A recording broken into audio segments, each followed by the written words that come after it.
Sir, हंगामी इजलास party कायद का और फिर सीनियर ओहदेदारान को लंदन तलब कर लिया गया। मुस्लिम लीग नून क्या बड़ा डिसीजन लेने जा रही है? देखिए, दो चीज़ें जहन में भी आती हैं और दो चीज़ों के इशारे भी हमें मिल रहे हैं। एक है नवाज शरीफ की वापसी।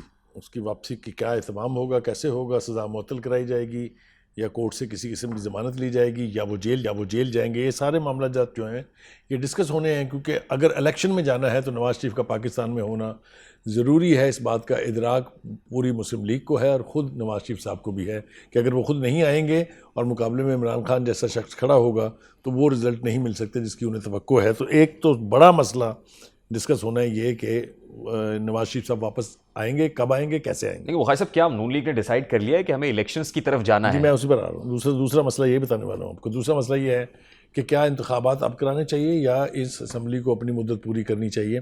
जिस तरीके के इमरान खान के जलसे हो रहे हैं, एक पार्टी का धड़ा जो है वो ये समझता है कि अगर मज़ीद वक्त गुजरेगा तो ये पॉसिबिलिटी है कि वो मोमेंटम जो है वो इख्तियार करते जाएं और बाय द टाइम वो कॉल देते हैं तो एक ह्यूज उनका पॉपुलैरिटी ग्राफ जो है आसमान से बातें करने लगे। जबकि दूसरा धड़ा ये कहता है कि ये फिजल आउट हो जाएगा। मौसम की शिद्दत की बात भी करते हैं वो, और वैसे भी कहते हैं कि चूँकि राना सनाउल्लाह साहब अब वहाँ बैठे, वहाँ शेख रशीद नहीं है, तो वो वहाँ पहुँचना और वहाँ जाके फिर इस तरीके से डी चौक में बैठ के कब्जा करके बैठ जाना मुमकिन है या नहीं है, जो कि साफ समझ आ रही है कि नहीं है।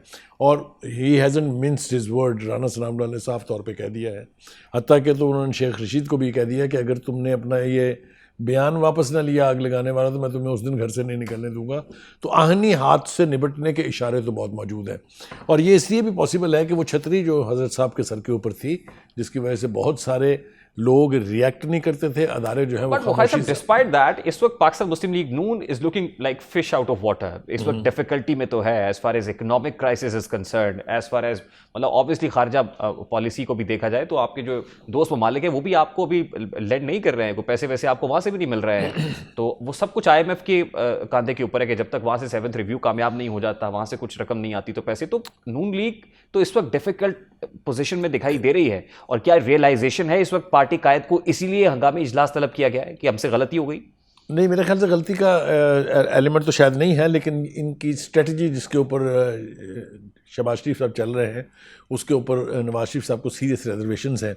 इसलिए मुफ्ता इस्माइल साहब जो कुछ करके वहाँ आए थे उसके मुकाबले में अब इसहाक डार साहब IMF से मिलने जा रहे हैं कतर के अंदर विद इन दिस वीक।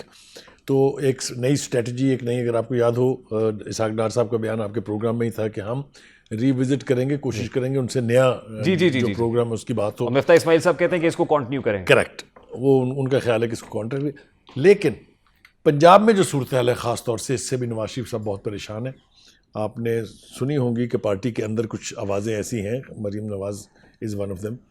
तो पंजाब में जिस तरीके से आपने कहा कि छूट दी गई है जिस तरह से वहाँ के गवर्नर को, और एक इम्पॉर्टेंट डेवलपमेंट और जो हुई है वो ये कि अंस सर्वर जो है, जो लेबर पार्टी के हेड हैं स्कॉटलैंड के और साबिक गवर्नर के बेटे हैं, उनकी बहुत अहम मुलाकात उनके साथ हुई है, जिसके बाद ये खबर भी आपके वो 7-8 लोगों तक पहुंची थी कि शायद वो जल्द ही नून लीग में शमूलियत इख्तियार कर लें और फिर शादरा से नून लीग के टिकट के ऊपर इलेक्शन लड़ेंगे। तो ये भी काफ़ी अहम डेवलपमेंट है कि एक ऐसा शख्स जो 3-3.5 साल तक गवर्नर रहा है PTI का, वो अगर इस स्टेज पर मिलने जा रहा है और उसकी अपनी एक पॉलिटिकल कॉन्स्टिट्यूंसी भी है, एरिया ऑफ इन्फ्लुएंस भी है, ये भी परेशान किए हुए है। लेकिन जो बात तय होनी बाकी है, जिसके लिए गालबन इन लोगों को समन किया गया है, वो ये है कि इस वक्त जो एस्टैब्लिशमेंट है उसके साथ इक्वेजन क्या है, हुकूमत की इक्वेजन क्या है। That is I think the most important mood point during this meeting जिसके लिए वो गए हैं।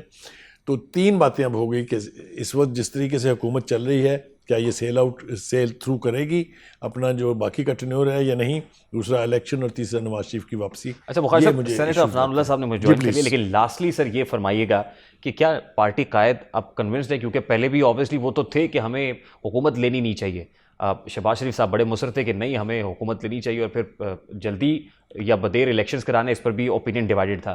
तो इस वक्त क्या पार्टी कायद ये समझ रहे हैं कि फौरी तौर पर ये जो हमने किया इससे बाहर आना चाहिए, हमें इलेक्शन मोड में जाना चाहिए, कैंपेनिंग करनी चाहिए और क्राउड को जो है इंगेज करना चाहिए? इंतहाई वसूख से मैं आपको ये बात बता सकता हूँ कि जो भी फैसले हुए हैं जिसके नतीजे में हुकूमत मिली है या जिस तरह से भी हुकूमत चल रही है, जिस तरह से चलाई जा रही है, एक हदायत जो है वो नवाज शरीफ से लंदन से आती है किसी में इतनी ना सकत है ना इतनी हिम्मत है कि वो अपनी मर्जी से कोई फैसला कर सके या कोई इनिशिएटिव ले सके। अगर ले सकते होते शहबाज शरीफ साहब तो वो मेरा ख्याल है बहुत अर्सा पहले सर अब जो इनिशिएटिव पार्टी कायद की मौजूदगी में लेने जा रही है नून लीग, इसमें इत्तेहादी भी ऑन बोर्ड है? देखिए, उन्होंने पहले ये खबर एक आई थी कि शायद इत्तेहादी पार्टियों के भी कुछ लोग साथ जाएंगे लंदन, लेकिन आखिरी लम्हे में ये फैसला हुआ, या शायद उन्होंने कहा कि नहीं, ये चूँकि आपका पार्टी मामला है इसलिए आप खुद ही जाएं वहाँ जाके जो भी बात करनी है। लेकिन ये नहीं मैं कह सकता कि उनको ऑन बोर्ड नहीं लिया गया। गालिबन उनको पता है कि ये क्यों जा रहे हैं, इनको क्यों समन किया गया है लंदन में। ठीक, मुझे अफनानुल्लाह साहब ज्वाइन कर चुके हैं। बहुत बहुत शुक्रिया बुखारी साहब आपके वक्त के लिए। सब